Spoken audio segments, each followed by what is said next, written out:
जैसे okay start. Hello and welcome everyone. स्वागत है आप सभी का इंडिया के नंबर 1 एजुकेशनल प्लेटफॉर्म अनअकैडमी पर। This is Unacademy summit 2.0, Unacademy's mega event, जहां पर अनअकैडमी आपके साथ लेकर आ रहा है डिफरेंट फील्ड के एक्सपर्ट्स को। We have certain bureaucrats, we have people from politics, we have people from almost all sphere of life. और today in this particular session we have with us Himanshu Gupta. Himanshu Gupta has secured All India rank 27 है ना, in the UPSC Civil Services Examination 2019. वर्ष 2019 के UPSC civil services examination में हिमांशु ने भारत में, संपूर्ण भारत में ऑल इंडिया रैंक 27 प्राप्त किया है। और 27 रैंक प्राप्त करने के बाद हिमांशु ने इंडियन फॉरेस्ट सर्विसेज यानी कि भारतीय विदेश सेवा को ज्वाइन किया है। हिमांशु फिलहाल अंडर ट्रेनी है, विदेश सेवा की ट्रेनिंग ले रहे हैं। तो आज हिमांशु हमारे साथ हैं और हम इस सेशन में पर्टिकुलरली बात करने वाले हैं प्रीलिम्स के बेस्ट प्रैक्टिसेस के बारे में। तो फटाफट से इस सेशन को शुरू करते हैं। Let's talk today about best practices for prelims 2021. We welcome on board Himanshu Gupta, All India rank 27. Himanshu, तो कहाँ से शुरू करें? What would you like? Hi sir, hi. Very pleased to meet you and after a long time. And yes, so let me start from the scratch only. कि prelims की preparation, like people generally tend to dread only the prelims part a lot. कि prelims को कैसे वो करें, because prelims personally मुझसे भी आप पूछोगे तो it's like the most difficult part of the entire process. अगर prelims हो जाता है उसके बाद means and interview are not इतना मुश्किल नहीं है जितना prelims हो सकता है. prelims dicey भी होता है. One attempt में one person clears the prelims, other attempt again there are chances कि कोई flunk कर जाए. So ये रहता है, prelims का डर तो रहता है. So आज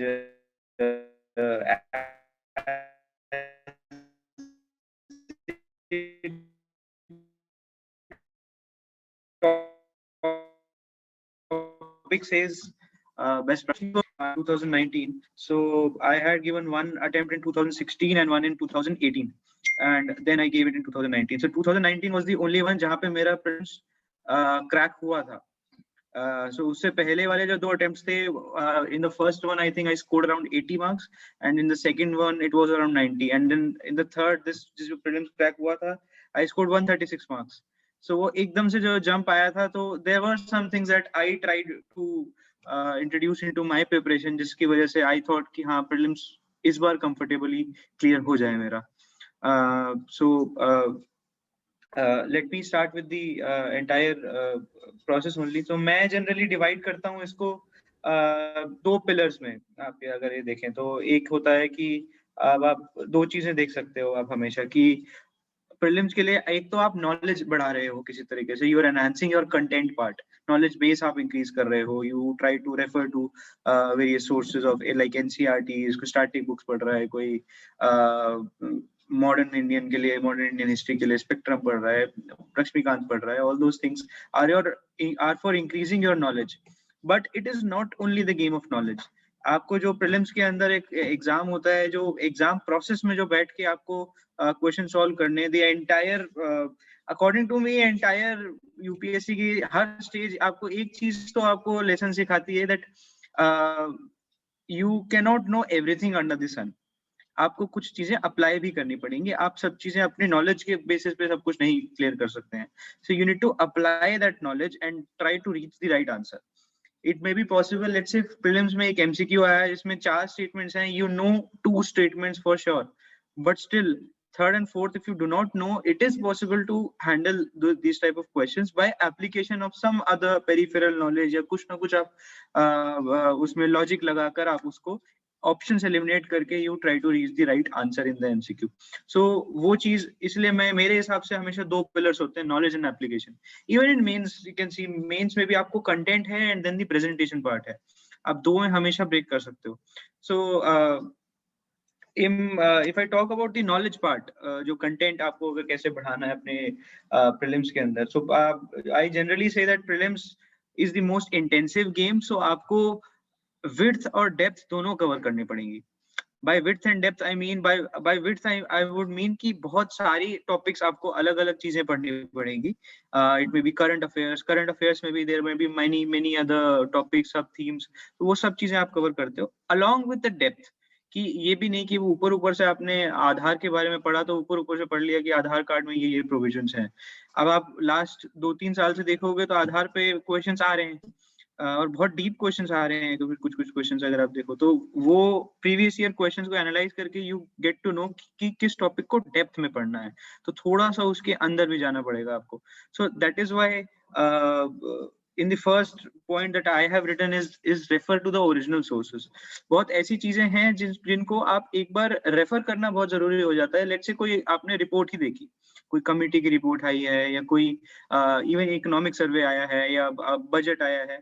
एक बार मैं ये कहूंगा कि just once you just download the original report, original document from the government website and just glance through it. मैं ये नहीं कह रहा हूँ कि you have to refer to them like study them cover to cover, बिल्कुल first point से बिल्कुल आखिरी पेज तक you have to study, सब कुछ आपको पढ़ना है, ऐसा नहीं है. बट एक बार ओरिजिनल सोर्स को ग्लांस करने से आपको फायदा मिल जाता है उन चीजों का. Because there might be some things जो किसी कोई एक कवर कर रहा हो, कोई नहीं कवर कर रहा हो. And you also get to know कि गवर्नमेंट डॉक्यूमेंट्स एक्चुअली कैसे बनाए जाते हैं, कैसे हाउ आर दे, उनकी लैंग्वेज कैसे होती है. Because the language of the documents those are written वो आपको मेंस में भी हेल्प करेगा कहीं ना कहीं. तो ओरिजिनल सोर्सेज को हमेशा देखिए. उसके बाद यही जो मैंने एक बार दोबारा बोला कि क्वेश्चंस जहां से मैक्सिमम क्वेश्चंस आ रहे हैं आपको ये देखना पड़ेगा. तो प्रीवियस ईयर क्वेश्चंस को एनालाइज करना बहुत जरूरी हो जाता है कि आप यूपीएससी के प्रीवियस ईयर क्वेश्चंस जो आप देखो उसमें आप किन टॉपिक्स पे ज्यादा क्वेश्चंस पूछे जा रहे हैं, आप वो आपको आइडेंटिफाई करने जरूरी है. और उसमें आपको कंटेंट अपना इंक्रीज करना है. कैसे करना है? You can refer to as I said original sources और other supplementary material also you can take. But आपको ये चीज करनी बहुत जरूरी है कि जिन पे ज्यादा क्वेश्चंस आ रहे हैं, फॉर एग्जांपल हर साल एक रिपोर्ट वाला क्वेश्चन आता है कि फ्रॉम कोई एक इंटरनेशनल ऑर्गेनाइजेशन या कोई होती है which comes out with a report और एन इंडेक्स. तो वो आपको एक लिस्ट आप ट्राई करिए कि ज्यादा से ज्यादा आप उसको कवर करके आप उसको लिस्ट को कंप्लीट करके खत्म करें. Because one question is coming short. Similarly आप प्रीलिम्स में देख सकते हो एनवायरनमेंट की वेटेज कभी कम नहीं होती है. Environment and ecology is something probably because forest service का एग्जाम भी इसी में होता है. तो it is bound to happen कि ज्योग्राफी, एनवायरनमेंट, इन सबसे क्वेश्चंस आए ही आए. सो इट इज आपको ज्यादा बेटर होगा कि आप इन चीजों पे थोड़ा सा ज्यादा फोकस कर लें, थोड़ा सा कंटेंट अपना ज्यादा बढ़ा लें. This would help you. Then another thing is जब आप कोई ये मैंने बेस मटेरियल यहाँ इसलिए लिखा है बिकॉज मैं एक चीज बोलता हूँ हमेशा कि आप दो तरह के, जब आपको कंटेंट बढ़ाना ही है तो दो तरीके से मटेरियल आप यूज कर सकते हो. एक होता है बेस मटेरियल.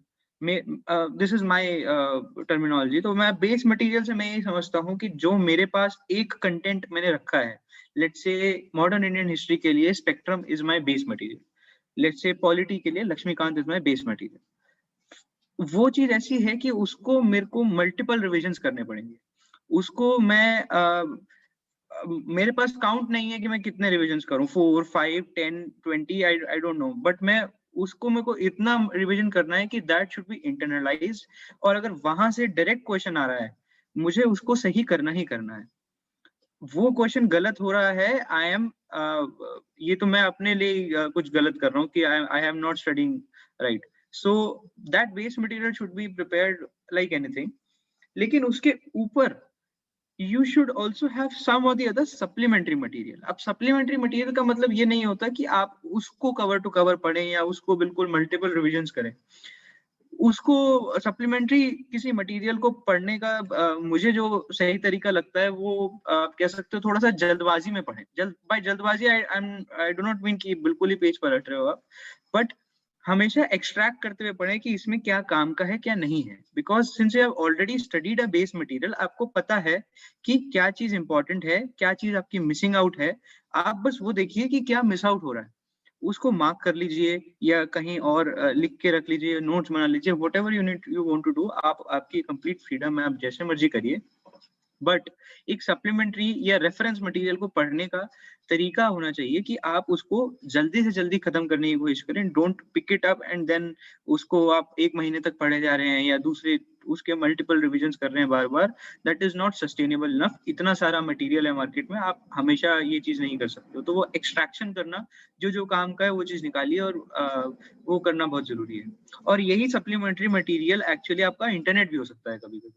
कभी कभी ऐसा भी हो सकता है। फॉर एग्जाम्पल मैं मॉडर्न इंडियन हिस्ट्री में बताऊं, spectrum yes it's a base material, but apart from that जैसे मैंने जो एनालाइज करा था वो ये था कि प्रीवियस ईयर क्वेश्चंस में आप देखो तो कुछ पर्सनालिटीज, स्पेसिफिक पर्सनालिटीज हैं जो बहुत ही प्रोमिनेंट पर्सनालिटीज होती है मॉडर्न इंडियन हिस्ट्री में, उनकी लाइफ से रिलेटेड कोई ना कोई क्वेश्चंस भी आ जाते हैं कभी कभी।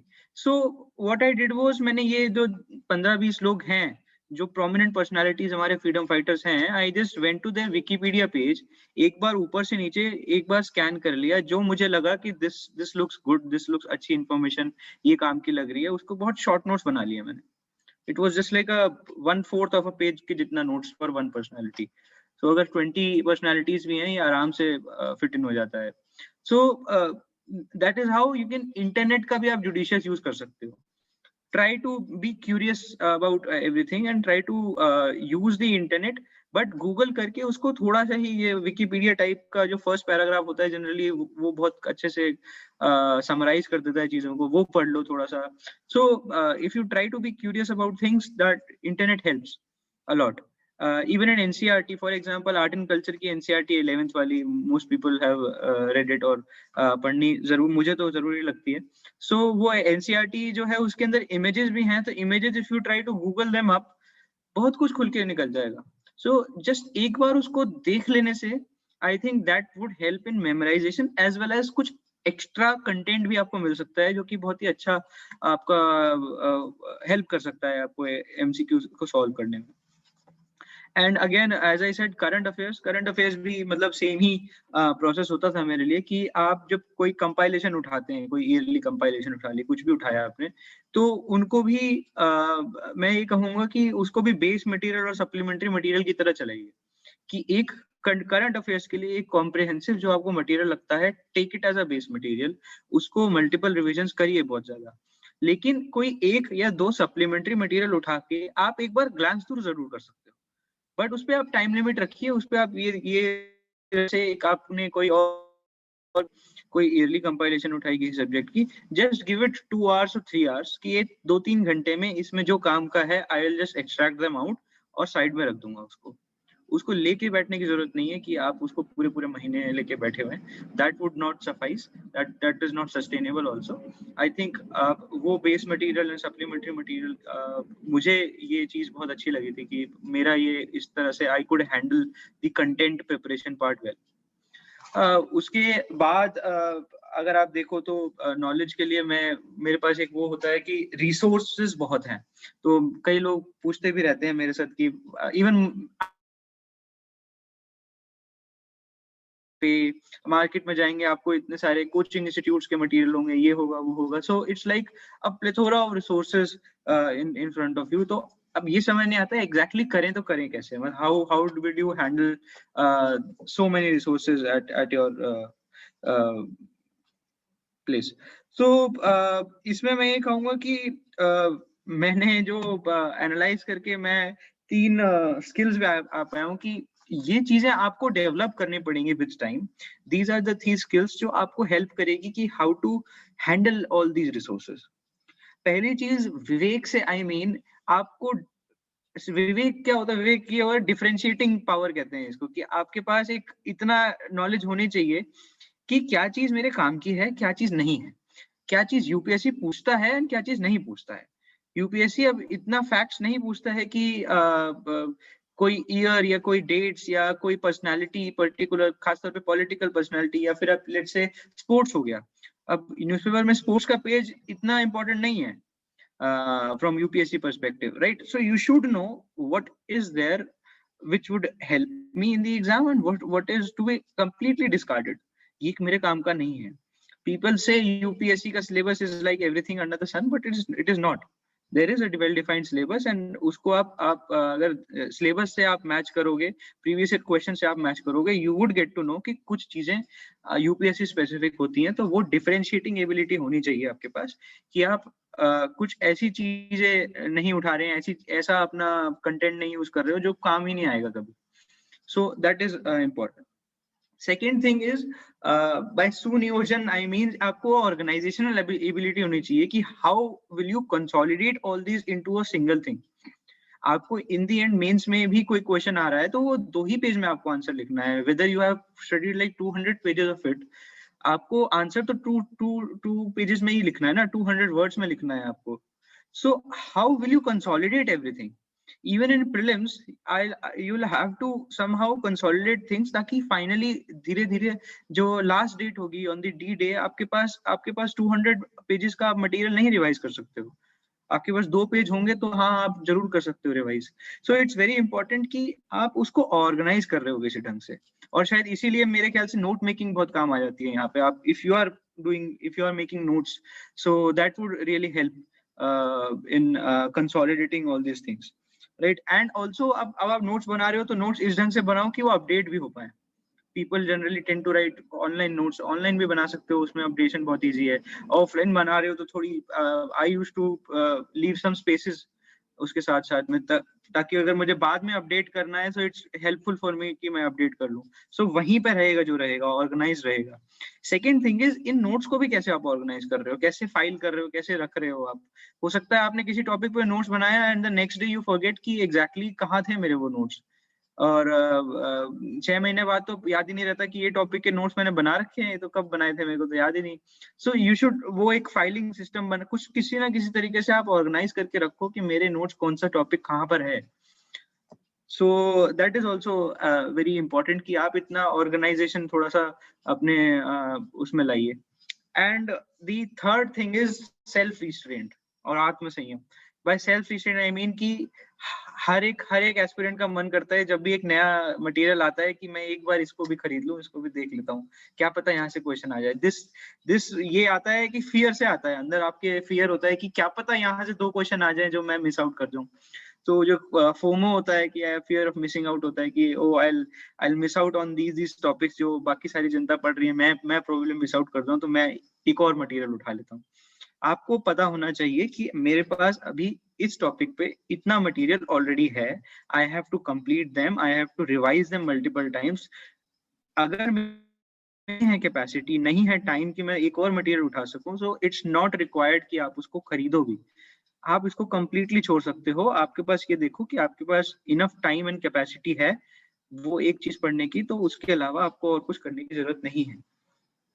Because again this next pillar comes कि नॉलेज आपने जितनी गेन कर ली, अब आपको जरूरत है कि आप अप्लाई करो उसी चीज को। आपने जितना नॉलेज गेन कर ली थी आप कर चुके हो, so you should have that self restraint on you। तो एप्लीकेशन कैसे किया जाए हिमांशु? एप्लीकेशन के लिए भी कुछ श्योर। तो नेक्स्ट मैं पिलर उसी पे आ रहा था कि नॉलेज के बाद अब मैं अप्लाई कैसे करूं, राइट। सो मैंने इतनी सारी नॉलेज गेन कर ली, बट होगा ये कि क्वेश्चन आएगा। लेट्स से मैंने एक टॉपिक के बारे में अच्छे से पढ़ लिया, जैसे मैं पहले भी बोल रहा था, 4 स्टेटमेंट्स का लेट्स से एक एमसीक्यू है, उसमें से मुझे 2 स्टेटमेंट्स तो पता है बट 2 नहीं पता।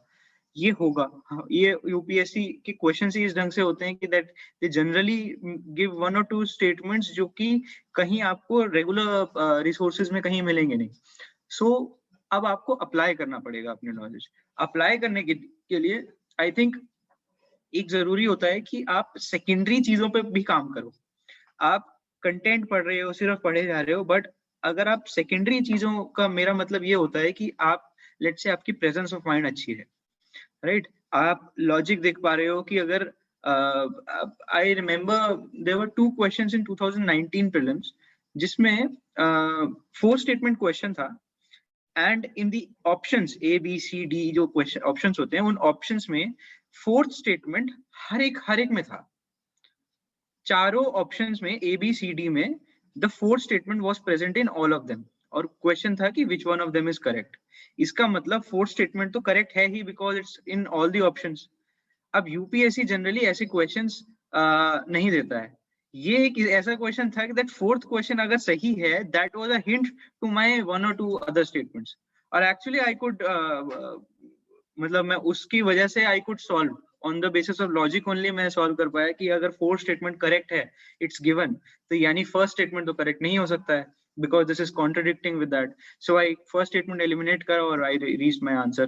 So और ये दो क्वेश्चन में था ऐसे 2019 के, and this is and I'm just giving you this example कि presence of mind कभी कभी काम कर जाती है.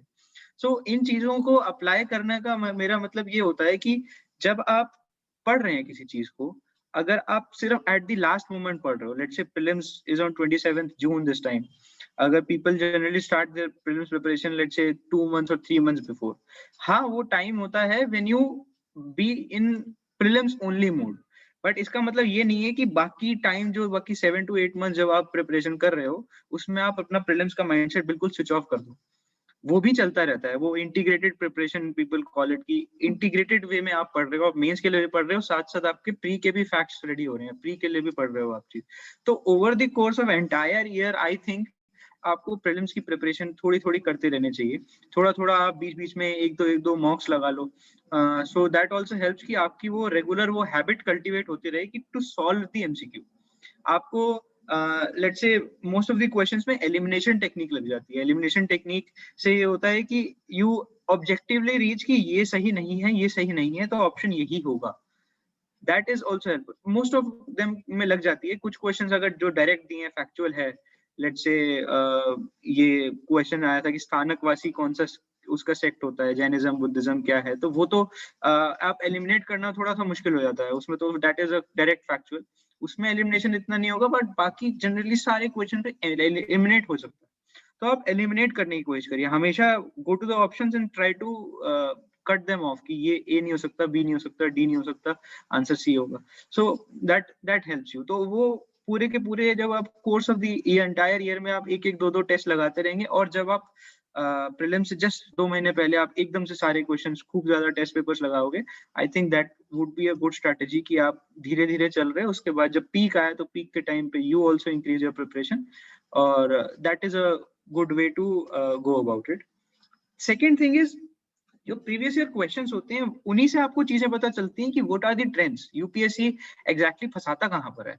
वो many people might have heard it कि कुछ कुछ ओनली लिखा होता है किन्हीं स्टेटमेंट्स में, किन्हीं स्टेटमेंट में बहुत ही एक्सट्रीम वर्ड्स यूज करते हैं, कहीं डेटा लिखा होता है तो डेटा जनरली उसको ध्यान से देखना पड़ता है कि नहीं है, तो डेटा पे कभी कभार वो छेड़खानी कर देते हैं यूपीएससी, तो यू नो कि यहाँ ये चांसेस हैं मेरे को अलर्ट होने की, जो क्वेश्चन एमसीक्यू है यहाँ पे इस स्टेटमेंट में अलर्ट होना जरूरी है कि वेदर दिस इज राइट और रॉन्ग, वो आपको पता कैसे चलेगा, वो प्रीवियस ईयर क्वेश्चन से ही पता लगेगा।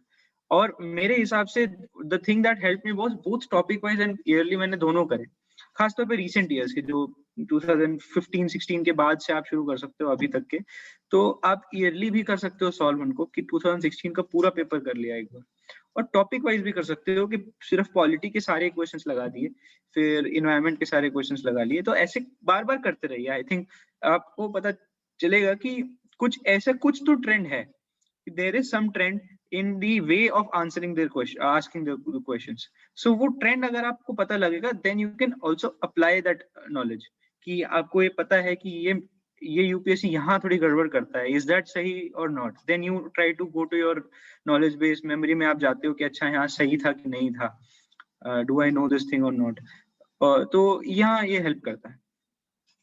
थर्ड थिंग इज मॉक्स के बारे में बात हो रही थी, प्रीवियस ईयर क्वेश्चंस तो हैं ही, अब कुछ आप अगर इस साल के करंट अफेयर्स के करने हैं आपको टेस्ट, कुछ और चीजें आपको टेस्ट करनी है, तो दैट इज आल्सो इम्पोर्टेंट कि आप मॉक्स भी लगाएं, मॉक टेस्ट पेपर्स लगाएं, कुछ एमसीक्यू सॉल्व करें, not only previous year question, वो तो मतलब मस्ट है ही प्रीवियस ईयर के बाद, बट उसके बाद अगर आप मॉक्स लगाते हो दैट आल्सो हेल्प्स। अब मॉक्स में in my opinion the quality also is much more important. कुछ लोग होते हैं कि 100 टेस्ट लगा लिए, 200 टेस्ट लगा लिए, but if the MCQ is इतना फैक्चुअल वाला है, जैसे मैंने कहा जिसमें एलिमिनेशन नहीं हो पाता है, वो बिल्कुल फैक्चुअल क्वेश्चन है, वो तो आपको पता है, वो आपको नहीं पता है, उसमें नॉलेज एप्लीकेशन नहीं है, उसमें तो नॉलेज है और डायरेक्ट आप रिकॉग्नाइज कर रहे हो। वैसे एमसीक्यू सॉल्व करने में वो they will just help you in memorization, but the major part is कि आपको मेमोराइजेशन के अलावा you also need to develop those heuristics कहते हैं इनको, कि आप कैसे इंटरप्रेट कर रहे हो स्टेटमेंट्स को। आप ज्यादा एक्सट्रीम वे में इंटरप्रेट कर रहे हो, आप उसको माइल्ड वे में इंटरप्रेट कर रहे हो, कैसे कर रहे हो स्टेटमेंट्स को, वो आपको मॉक से पता चलेगा if they are quality mocks. आपके जो स्टेटमेंट्स हैं, स्टेटमेंट बेस्ड क्वेश्चंस हैं, बड़े क्वेश्चंस हैं, उसमें जनरली कुछ ऐसे मैंने मॉक टेस्ट पेपर्स मैंने भी लगाए थे जिसमें जनरली सबका answer all of the above होता है, पता नहीं क्यों। अब आपको अगर पता ही है कि ऑल ऑफ द अबव इसका आंसर होने वाला है, then that won't help, right. तो एक गुड मिक्स होना चाहिए कि बहुत अच्छे आप टेस्ट पेपर्स लगा रहे हो, which would help you in developing that ability कि आप इंटरप्रेट कर रहे हो स्टेटमेंट को अच्छे से, आप लिटरली अप्लाई कर रहे हो लॉजिक अपने उसमें, तो दैट हेल्प्स। और मॉक टेस्ट के अगेन मैं बताऊं, पहले मैं जैसे मेरा 2018 का प्रीलिम्स मैंने दिया था, 19 में दैट आई क्रैक, 18 का prelims I could not qualify, उसमें मेरे 90 मार्क्स आए थे, आई थिंक कट ऑफ 98 थी, I am not too sure, but 98 के आसपास थी, 90 मार्क्स आए थे मेरे। I studied a lot then also, मैंने उस वक्त भी काफी पढ़ाई करी थी, काफी आई थॉट कि I should be able to get through this prelims, but फिर भी नहीं हो पाया वो चीज। वो क्यों नहीं हो पाया, जब मैं अब बाद में मैंने एनालिसिस किया तो मुझे ये लगा कि in that exam environment itself, जब मैं बैठा था एग्जाम प्रोसेस में, आई थिंक मैं काफी पैनिक कर गया, और जैसे होता है ना फ्लूक में, फिर मैं लगाने लग गया आंसर्स, कि इंट्यूटिवली मुझे लगा कि इसका आंसर ए ही होगा, बी ही होगा। I wasn't so conscious about this elimination technique. मुझे पता तो था क्या होता है elimination technique, eliminate करते हैं, but I could not apply that thing क्योंकि मैंने मॉक उस ढंग के लगाए ही नहीं थे। मैंने उस ढंग से मॉक को एनालाइज भी नहीं किया था कि जहां क्या मैं ज्यादा रिस्क ले रहा हूँ, क्या मैं कम रिस्क ले रहा हूँ। जहां पे मुझे सिर्फ 2 ही स्टेटमेंट्स पता है, क्या उसमें कम ज्यादा कितना रिस्क लेना चाहिए, नहीं लेना चाहिए, दैट वो ऑब्जेक्टिवली अगर आप अपने मॉक टेस्ट को एनालाइज कर रहे हो, आई थिंक तभी पता लगता है। तो मैंने एक जो मेजर चेंज जो मैंने किया from 2018 prelims to 19 prelims was that कि मैं मॉक टेस्ट को बहुत अच्छे से एनालाइज करा। तो उसमें मैं 2 चीजें थी, एक तो ये था कि अपने फ्रेंड्स के साथ भी मैं बैठ के एमसीक्यूज को डिस्कस करता था। लिटरली मैं एक एमसीक्यू हम लोग उठाते थे और हम देखते थे कि सामने वाले का क्या थॉट प्रोसेस था और मेरा क्या थॉट प्रोसेस था। उसने ऑप्शन बी मार्क करा, मैंने ऑप्शन सी मार्क करा, what was the thing that went in his mind कि वो उसने बी मार्क कर दिया, and what was the thing that went in my mind. So उससे काफी हेल्प मिलती है कि ऐसा भी थॉट प्रोसेस हो सकता था, and I could have thought in that way also. सिर्फ मेरा ही वे अच्छा सही नहीं होता, हो सकता है सामने वाले का व्यू भी अच्छा हो, उसका थॉट प्रोसेस भी अच्छा हो, तो वहां से सीखने को बहुत मिलता है। And the second thing was literally an objective analysis. मैं if you can turn to the next slide, एक मैंने पूरा कैटेगराइजेशन कर रखी थी क्वेश्चंस की, कि मैं 100 क्वेश्चंस अटेम्प्ट कर रहा हूँ एक पेपर में, तो 100 क्वेश्चंस को कैसे मानूंगा कि ये क्वेश्चन मैं श्योर शॉट हूँ, इस क्वेश्चन में मैं थोड़ा सा डाइसी हूँ, इस क्वेश्चन में थोड़ा कम डाइसी हूँ, क्या है चल रहा है। तो इसमें मैंने एलिमिनेशन टेक्निक को भी बिल्कुल अच्छे से फिट इन करने की कोशिश करी। सो what I did was I had 4 categories of questions, कि मैं जैसे ही क्वेश्चन पेपर मेरे हाथ में आता था, first thing I used to mark was what is the category of this question. मतलब पढ़ लिया एक बार क्वेश्चन, पढ़ने के बाद by category I mean I had category 4 का मतलब ये होता था कि I am almost sure on this, I have eliminated almost all 3 options and this is the final answer, sure shot हूं मैं इनके लिए। This was my category 4। Category 3 वो होते थे जिसमें मैंने 2 तो एलिमिनेट कर दिए, मैं 2 के अंदर कंफ्यूज हूँ। सो 2 ऑप्शंस मुझे अभी परेशान कर रहे हैं, from this 2 options I have to apply some logic और द अदर। अभी on the basis of pure logic, pure knowledge only, knowledge के बेसिस पे मुझे ये पता चल रहा है कि I have some category 4 question जिसमें मैं श्योर शॉट हूँ, I have some category 3 question जिसमें मैं 2 ऑप्शंस एलिमिनेट कर पाया हूँ, 2 पे अभी अटका हुआ हूँ। कैटेगरी 2 क्वेश्चन वो होता था जिसमें मैं एक ही एलिमिनेट कर पाया हूँ। मैं 3 ऑप्शंस हैं जिनके अंदर कोई भी आंसर हो सकता है, आई एम नॉट श्योर अभी। और कैटेगरी 1 वो जो मुझे कुछ नहीं पता, literally I am not sure कि मैं किसी को एलिमिनेट नहीं कर पा रहा हूँ। So these were the 4 categories. अब उसमें आप देखोगे अगर ये जो मैं पूरा एक्सेल फाइल बनाता था, और एक्सेल फाइल के अंदर I used to write all this things. तो पूरा फॉर्मूले लगा के पूरा एक पिवट टेबल बना के I used to analyse my कि एग्जैक्टली मैं कहाँ लैग कर रहा हूँ। अब हर क्वेश्चन के लिए मेरी एक टारगेट एक्यूरेसी भी होती थी। कैटेगरी 4 के लिए तो since I am sure shot, accuracy 100% होनी चाहिए, जो मैं आंसर मार्क कर रहा हूँ वही मेरा फाइनल आंसर होना चाहिए, राइट। कैटेगरी 3 में अगर आप प्रोबेबिलिटी देखो तो 50% प्रोबेबिलिटी है, बट मेरे लिए टारगेट होता था कि एटलीस्ट मैं 65% वो तो रखूं। कुछ तो लॉजिक भी लगाऊंगा ना, दो के अंदर दो ऑप्शंस हैं, दो ऑप्शंस को एक को एलिमिनेट करने के लिए कुछ तो मेरा लॉजिक होना चाहिए, राइट? देन 50% एक्यूरेसी उसके। So for each particular type of category I had some target accuracy with me. अब मैं ये देखता था कि मेरे एक कैटेगरी के अंदर कितने क्वेश्चंस करेक्ट हुए, कितने इनकरेक्ट हुए, और उसमें से मेरी एग्जैक्ट एक्यूरेसी कितनी निकल रही है, how much marks could I scored, और मेरे अभी कितने मार्क्स कब बन रहे हैं। सब मेरे कोई टारगेट मार्क्स हो गए और मेरे कुछ मार्क्स हो गए। अभी मैं ये सैंपल जो मैंने शीट दिखाया है, इसमें मेरे मार्क्स बन रहे हैं 112, बट टारगेट मार्क्स अगर मैं देखूं अपने जितने मैंने अटेम्प्ट किए क्वेश्चंस, वो 129 बनने चाहिए थे इस हिसाब से, जो मेरी कैटेगराइजेशन थी क्वेश्चन से। So I am not at par, मेरे कहीं कहीं कुछ गड़बड़ है। सो आई वुड ट्राई कि मैं कैटेगरी 4 क्वेश्चन में ढंग से देखूं। प्रोबेबली जो कैटेगरी 4 जो मैं सोच रहा था वो कैटेगरी 4 नहीं था, मेरे नॉलेज बेस में कुछ गड़बड़ है, मैं इसको शॉर्ट समझ गया, बट प्रोबेबली मुझे नॉलेज इंक्रीज करने की जरूरत है यहाँ पर, राइट? सो पूरा इस ढंग से आई वुड एटलीस्ट मैंने 20 टेस्ट को तो इस ढंग से अच्छे से एनालाइज किया था कि कम से कम 20 टेस्ट के अंदर एक ही क्वेश्चन को कि यहाँ क्या गड़बड़ हुई और यहाँ क्या गड़बड़ नहीं हुई, होनी चाहिए थी, व्हाटएवर। सो इस ढंग से जब आपके पास ऑब्जेक्टिव एनालिसिस होता है, then you can really see कि आप इंट्यूटिवली आंसर कर रहे हो कि आप literally you are applying logic and objectively you are trying to reach a right answer. So I think all these things have helped me to gain marks in prelims. मतलब जो मैं 90 score कर रहा था तब भी मैं बहुत डाइसी था। 2018 का प्रीलिम्स और 19 का प्रीलिम्स में वो जमीन आसमान का फर्क मुझे इसलिए लगता है, probably because I applied on the knowledge part. Knowledge increase तो मैंने कर ली थी, थोड़ी बहुत और भी करी होगी, but more than that I think application part पे मैंने ज्यादा फोकस किया कि उसको मैं मॉक टेस्ट दे रहा हूँ, मैं ऑब्जेक्टिवली एनालाइज कर रहा हूँ, फ्रेंड्स के साथ डिस्कस कर रहा हूँ। So all this things help me कि मैं इसको ढंग से कर पाऊँ। I think I landed with this, या Certainly, Himanshu, मतलब guys, I'll मतलब like to emphasize on this कि Himanshu is मतलब a student par excellence when it comes to application. Generally लोग application पर इतना ज़्यादा emphasize नहीं कर सकते। हिमांशु ने जैसा आप लोगों को बताया कि 2018 में भी उसने attempt दिया था, but he was not able to clear the prelims. But I'll make this point very clear कि 2018 का भी attempt जो था हिमांशु का, that was a very sincere attempt. और अगर मैं लेवल ऑफ प्रिपरेशन देखूं तो the level of preparation was not less, है ना? मतलब एस्पिरेंट्स, है ना Himanshu, would agree with this? मतलब I have very closely monitored and मतलब I can say very closely observed Himanshu.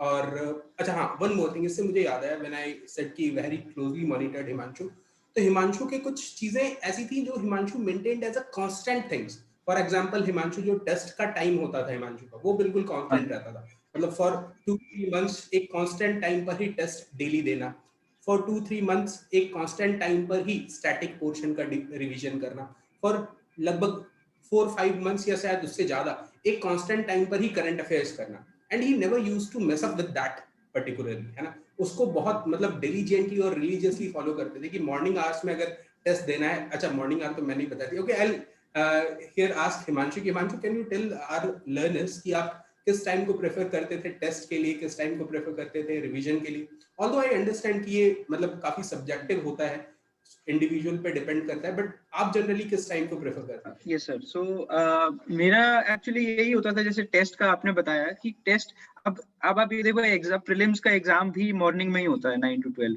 Right? So it's better कि आप अपनी बॉडी क्लॉक भी उसी ढंग से ढाल लो कि initially also you start giving the test, because आप फ्रेश माइंड से भी होते हो। सो सुबह टेस्ट देना is very helpful. And secondly, जैसे कोई स्टैटिक पार्ट आप पढ़ रहे हो, स्टैटिक जो भी आप मॉडर्न इंडियन हिस्ट्री या आर्ट एंड कल्चर या ऑल दिस थिंग्स, जो भी स्टैटिक आप पढ़ना चाह रहे हो, I think it's better that, मैं तो यही करता था कि better I shifted to the morning और the first half of the day. तो वहाँ आई कुड फोकस से मैं पढ़ सकता था कि मुझे पता है कि यही पर्टिकुलर चीज पढ़नी है और इसी को यहाँ से पढ़ लो। बट आफ्टर दैट जैसे करंट अफेयर्स वगैरह ये सारी चीजें हो गई, बिकॉज उसमें ये होता है कि there are so many things, कभी मुझे गूगल करना है, कभी मुझे और कुछ देखना है, कभी हो सकता है कोई वीडियोस वगैरह देखनी है करंट अफेयर्स वगैरह के लिए। सो आई थिंक उसको नाइट में अगर मैं कर रहा हूँ when I am feeling sleepy थोड़ा सा, तो that would make me much more fresher कि मैं कई सारी चीजें कर रहा हूँ, I am really active on internet, मैं चीजें को गूगल अप कर रहा हूँ। So all this things I think उसको मैं लेटर हाफ में ज्यादा रखता था। सो ये रफ इस ढंग का I used to follow. Exactly Himanshu, जैसा हिमांशु बता रहे हैं गाइस आपको, तो when you do current affairs या मतलब एनी सॉर्ट ऑफ थिंग जिसमें आपको थोड़ा गूगल करना है, थोड़ा इंटरनेट सर्फ करना है, तो जब आप इस चीज़ों को इवनिंग में करते हैं ना, तो मतलब वो जो फ्रेशनेस है वो रिवाइव होती है कहीं ना कहीं। अदरवाइज इफ यू लेट से कि आप हिस्ट्री पढ़ रहे हैं या लक्ष्मीकांत की बुक पढ़ रहे हैं, पॉलिटी पढ़ रहे हैं, तो थोड़ा मोनोटोनस हो जाता है। But if you are doing current affairs तो मतलब यू फील रेजुविनेटेड, मतलब आफ्टर अ हेक्टिक डे अगर आप पूरा टाइम स्टडी में डिवोट कर रहे हैं तो आपको थोड़ा रेजुविनेशन फील होता है। और at the other hand morning का टाइम जो होता है उस समय यू आर क्वाइट फोकस्ड, है ना, तो काफी नैरो फोकस आपका बना हुआ रहता है। तो उस टाइम को अगर आप कोई ऐसे टॉपिक पर डिवोट करेंगे जिसका स्कोप भी थोड़ा सा नैरो है, तो वो काफी अच्छा बेटर सिंक्रोनाइज हो पाता है, आपकी इफिशियंसी, आपकी प्रोडक्टिविटी दोनों ज्यादा बेहतर होती है। तो मतलब I would agree with Himanshu here कि मैं आप लोगों से कई बार कहता भी हूँ इस चीज को कि करंट अफेयर्स जैसी चीजों को जो काफी डाइवर्सिफाइड है उसको आपको इवनिंग में करना चाहिए। देखिए एक नॉर्मल मैन, एक लेमैन आदमी जो है वो न्यूज़पेपर मॉर्निंग में पढ़ता है, but you are not a layman, है ना, आप एक लेमैन नहीं है, आप एक सिविल सर्विसेज के एस्पिरेंट है, तो आपको कुछ चीजों को अपने अकॉर्डिंग भी मॉडिफाई करना पड़ेगा। Okay, so that was a great thing. अच्छा, one more question Himanshu, this may sound की थोड़ा सा मतलब जब बच्चे मुझसे पूछते हैं तो मुझे भी लगता है कि यार ये कैसा क्वेश्चन है, ठीक है, but just to show our learners कि भाई ऐसा भी पॉसिबल है, I would like to ask you question. हो सकता है आप एग्जैक्टली नहीं बता पाए, but let's say approximately Laxmikanth कितनी बार पढ़ा होगा? एक्चुअली डिफिकल्ट क्वेश्चन है कि कितनी बार पढ़ा होगा, बिकॉज ये चैप्टर वाइज भी डिपेंड कर जाता है, because there are many chapters वो जो इम्पोर्टेंट है तो उनको तो शायद उनको आई थिंक 10 बार 12 बार 15 बार पढ़ा हो सकता है। बट कुछ ऐसे चैप्टर्स हैं जो एंडिंग में दिए हैं लाइक पॉलिटिकल पार्टीज और ये सब, उसको 1-2 बार भी देख लिया है तो यू नो कि उसको 2 मिनट में एक बार और रिवाइज करना है, पता है कि फैक्चुअल चीजें कहाँ कहाँ लिखी हैं, क्या क्या आई हैव टू रिवाइज, बाकी चीजें तो पता है कि क्या है, वो I don't need to even read them about वो थिंग, तो वो तो मैं 1 या 2 बार पढ़ी होंगी। सो ओवरऑल पूरी बुक कहोगे तो उसका एवरेज लेना मेरे ख्याल से would not be a right way कि मैं एवरेज बता दूं आपको उसका। बट हाँ ये था कि जो इम्पोर्टेंट चैप्टर्स हैं उनको तो आप मेरी लक्ष्मीकांत कहीं मैं दिखाऊं तो पूरा रेनबो बना हुआ है, अलग अलग हाइलाइटर्स, पेन्स, ये वो, तो देयर आर मतलब बहुत मल्टीपल रिविजन्स हैं उसके। Okay, thank you Himanshu, thanks for being with us, thanks for being at Unacademy Summit. So it was a great experience for our learners. I believe they है ना will get to learn a lot of things, particularly when the prelims is round the corner. Round the corner इससे बोल रहा हूँ क्योंकि मतलब for those who are preparing for the first time or even those who failed in the last attempt, I guess कि 4 months का time जब आ जाता है तो the bells start ringing, है ना, तो the time when they needed this kind of session particularly. So thanks a lot on behalf of the complete Unacademy team and on behalf of our learners as well. So guys, keep enjoying the Unacademy Summit. काफी सारे sessions Unacademy Summit में आपके लिए और lined up हैं, काफी सारे speakers हैं. Do attend those sessions. Make sure you attend them. और if you have missed any particular session, तो आप उन sessions की recording भी देख सकते हैं इस वीडियो के description में. You'll get the link of Unacademy Summit. वहाँ पे आप recordings भी देख सकते हैं. Thanks for being with us. Thank you. Thanks a lot.